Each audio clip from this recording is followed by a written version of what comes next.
ಈ ವರದಿಯು ಕರ್ನಾಟಕದ ಸರ್ಕಾರಿ ಶಾಲೆಯೊಂದರ ಸ್ಥಿತಿಯ ಬಗ್ಗೆ ಬೆಳಕು ಚೆಲ್ಲುತ್ತದೆ.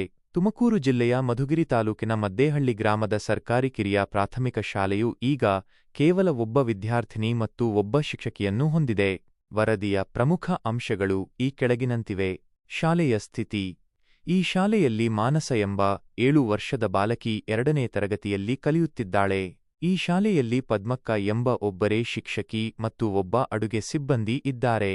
ಈ ಶಾಲೆ 25 ವರ್ಷಗಳ ಹಳೆಯದು.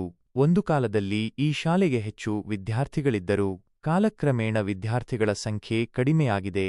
ವಿದ್ಯಾರ್ಥಿಗಳ ಕೊರತೆಗೆ ಕಾರಣಗಳು: ಖಾಸಗಿ ಶಾಲೆಗಳ ಹೆಚ್ಚಳ, ಗ್ರಾಮದಲ್ಲಿ ಕಡಿಮೆ ಜನಸಂಖ್ಯೆ, ಶಿಕ್ಷಕಿಯ ಪ್ರಯತ್ನಗಳು. ಶಿಕ್ಷಕಿ ಪದ್ಮಕ್ಕ ಅವರು ಮಾನಸಳಿಗೆ ಉತ್ತಮ ಶಿಕ್ಷಣ ನೀಡಲು ಶ್ರಮಿಸುತ್ತಿದ್ದಾರೆ. ಅವರು ಸರ್ಕಾರದಿಂದ ಸಿಗುವ ಎಲ್ಲ ಸೌಲಭ್ಯಗಳನ್ನು ಮಾನಸಳಿಗೆ ಒದಗಿಸುತ್ತಿದ್ದಾರೆ. ಮುಂದಿನ ವರ್ಷ ಇನ್ನೊಬ್ಬ